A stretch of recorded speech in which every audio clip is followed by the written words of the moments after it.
Banyak juga yang masih tanya sama gua, Bang, gimana sih untuk terus bisa bertahan bertahan hidup di bisnis cupang. Sebelumnya gue mau bilang sama teman-teman, gue nggak pakai clip on. Jadi kalian kalau mau dengar suara gue, kalian bisa pakai headset ya. Oke. Bertahan di hidup yang kenyataannya cupang itu penting buat lo. Kalau lo menganggap bahwa ikan kecil yang di belakang gue ini penting, lo nggak akan kehilangan inovasi. Lo nggak akan menyerah hanya karena pembelinya tidak ada. Bukan tidak ada, lebih tepatnya menurut gue tidak seperti biasanya. Bukan seperti biasanya juga. Seperti biasanya itu adalah anggapan waktu COVID lagi melonjak. Di rumah aja main ikan. Kan di situ. Tapi sebelum COVID, kalau lu mainnya jauh sebelum COVID ada dan sebelum kerja dari rumah WFH, lu pasti tahu value-nya cupang di mana. Cupang tuh punya value yang menurut gua, men, gila gede banget, men. Kalau track gua kan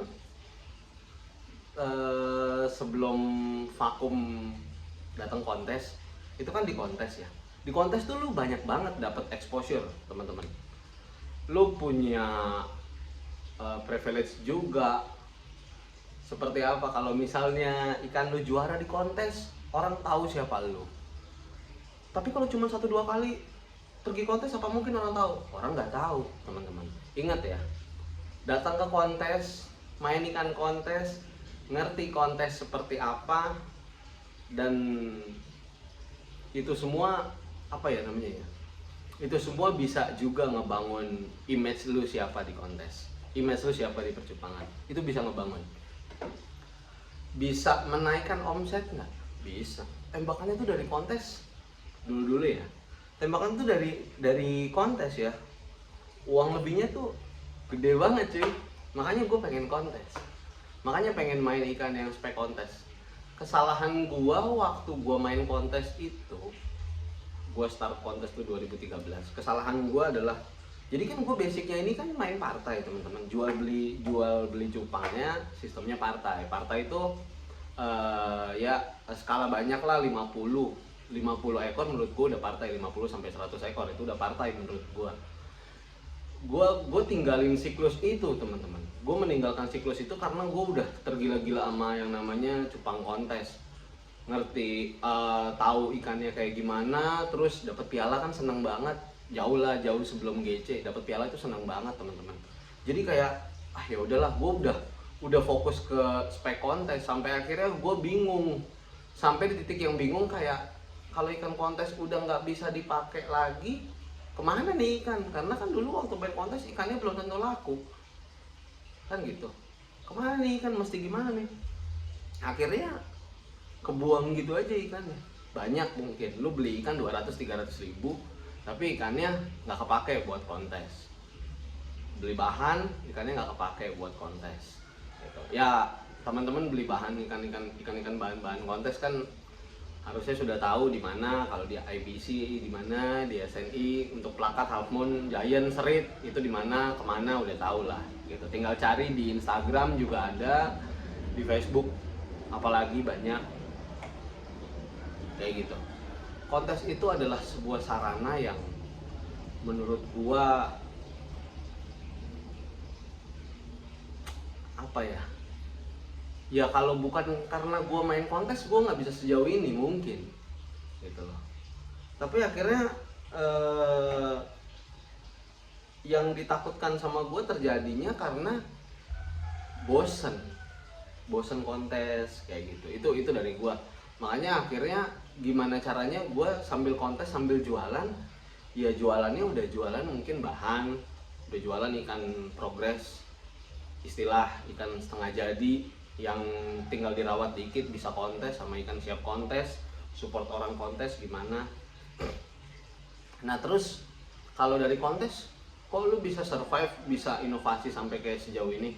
Jadi sebelum kontes kan pasti ada suka dapat duit rawat, suka dapat uang jalan, suka dapat uang apa namanya, uang bonus kayak gitu. Ya itu kan bisa lu pakai, bisa lu simpan juga uangnya.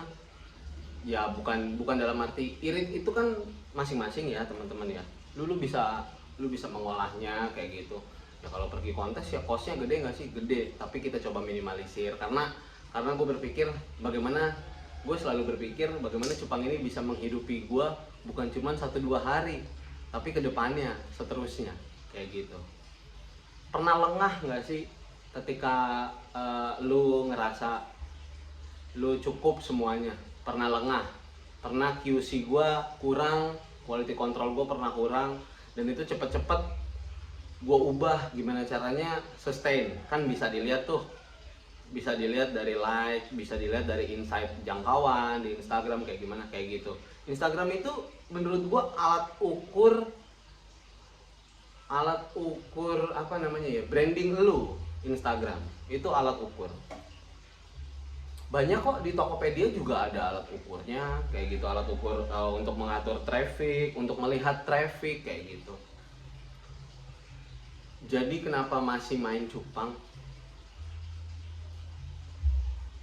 Pertanyaan yang gue selalu bingung mau jawabnya gimana ya. Satu, mau dibilang terlanjur gue kecemplung, enggak juga. Mau dibilang coba-coba juga enggak juga.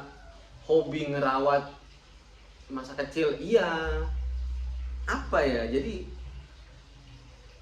karena mungkin bahasa bijaknya, cupang ini bisa memberikan apa yang usaha lain tidak bisa berikan ke gue. Salah satunya finansial freedom enggak, tapi cukup. Puji Tuhan gue ngerti arti cukup. Gue bisa hasil dari cupang bisa make money ke yang tadi gue bilang, ke hal-hal yang lain juga, ke usaha yang lain. Terus juga akhirnya bisa mengeluarkan beberapa produk. Terus juga akhirnya yang paling pentingnya, yang gak pernah terfikirkan sama orang tua gue adalah gue bisa beli rumah dari hasil cupang. Itu gila menurut gue. Kayak gue tinggal di sebuah rumah yang sekarang gue tinggalin adalah rumah yang dimana kayak dulu gue cuman lewat doang, nggak berani nengok karena orang tua gue selalu berpikir bahwa kerjaan yang aman adalah kerja di perusahaan. Bener, itu kerja di perusahaan itu aman. Lu dapat BPJS kesehatan, lu dapat ada asuransi juga, ya benefitnya banyak banget gitu. Ada plus minusnya lah. Cuman gue kayaknya masih gue menantang diri gue bahwa lu main cupang bisa beli rumah gak sih? Menantang diri gue kayak gitu. Kayak konyol sih, tapi yang gue percaya ya kalau Tuhan buka jalan, siapa mau nutup kan gitu. Bukan mau sombong sama orang tua, tapi lebih ke kayak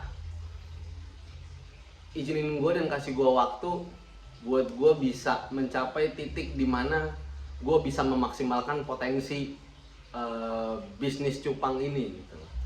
Akhirnya ya udah, proses KPR berjalan. Pertama ditolak dulu teman-teman, ditolak dulu karena dibilangnya bisnisnya musiman. Karena waktu itu gue ngambil pas COVID lagi lumayan tinggi lah, bisnisnya musiman, gini, proses KPR, DP udah masuk apa segala macam, ditolak lah. Bukan, sebenarnya bank itu tidak menolak lu sih teman-teman, tapi bukan menolak secara kasar, tapi kayak takut lu mandek di tengah-tengah, ya kan? Hipotek itu kan harga rumahnya berapa, takutnya lu nggak bisa bayar, nanti masalah sama bank, lu nggak dapat apa-apa. Uang DP yang udah masuk, cicilan yang udah masuk, lu nggak bakal dapat apa-apa gitu loh. Kayak gitu lah. Akhirnya setelah bernegosiasi ditolaklah gua di salah satu perumahan, dengan mikirnya kan mau jadi satu sama tempat tinggal gua, karena di tempat ikan ini kan gua ngontrak gitu khusus buat ikan, sama sekarang produksi produk gua maunya gitu. Terus akhirnya gue masih punya rasa penasaran, masa sih gitu. Terus nyokap gue bawa brosur salah satu perumahan lah di kota Tangerang, ini brosurnya gitu. Terus gue cuman bilang sama nyokap gue waktu itu, Mam, gila, yang gue mau ngambil 500 juta aja ditolak, apalagi ini yang sekarang harganya ya untuk rumah yang gue tinggalin polosan, belum dapur, belum dibangun segala macam gitu. Sekarang harganya tetangga gue beli itu 1,1 M, 1,1 atau 1,2 M. Dan kenapa gue akhirnya mencapai titik, bukan mencapai ya, gue menargetkan bahwa gue main cupang, base-nya jualan baseball kayak gitu. Serius, gue KPR itu gue bukan bilang pemain kontes teman-teman, maksudnya ini trik. Kalau lu mau ambil KPR, lu bilangnya lu penjual, lu peternak gitu. Lu peternak, karena memang waktu itu gue udah coba-coba ternak juga, coba-coba ternak lagi lah. Itu benar. Jadi mereka lihat bisnis lu, mereka kan berpikirnya bukan karena lu sekarang ada uang 100-200 jutanya, tapi ketika 15 tahun ke depan lu bisa bayar nggak? Sistem bunganya gimana? Floating enggaknya? Jadi ini ada tips teman-teman cupang yang mau mulai KPR apa namanya, nanti di video kapan gue jelasin detailnya. Mau KPR rumah, lu bilangnya lu bukan apa namanya, bukan sekedar jual eceran, tapi lu punya beberapa segmen. Lu ternak, lu jual ikan setengah jadi, lu jual ikan kontes, lu jual ikan-ikan yang pet grade yang cuman buat rawatan doang, sama bagaimana caranya lu bisa memaksimalkan ikan-ikan yang kayaknya udah di bawah pet grade gitu, ibaratnya grade C-nya lah, ibaratnya grade kurangnya. Grade A, B, C itu menurut gua itu penilaian masing-masing ya untuk jualan kayak gitu. Itu kan nanti mereka akan datang survive, bukan survive, mereka akan datang ke sini survei segala macam, nanti baru perlahan-lahan ada proses selanjutnya sampai akhirnya bisa deal atau enggaknya. Itu butuh waktu kurang lebih 1 bulan. Salah satu bank swasta lah kayak gitu. Jadi cupang itu masih menjanjikan nggak bang? Cupang masih menjanjikan. Buat siapa? Buat yang percaya bisa ngubah dan wujudin mimpinya dari hasil jualan ikan cupang. Oke, segi dulu video kali ini. Tetap jualan, tetap semangat, tetap ngerawat ikan. God bless you.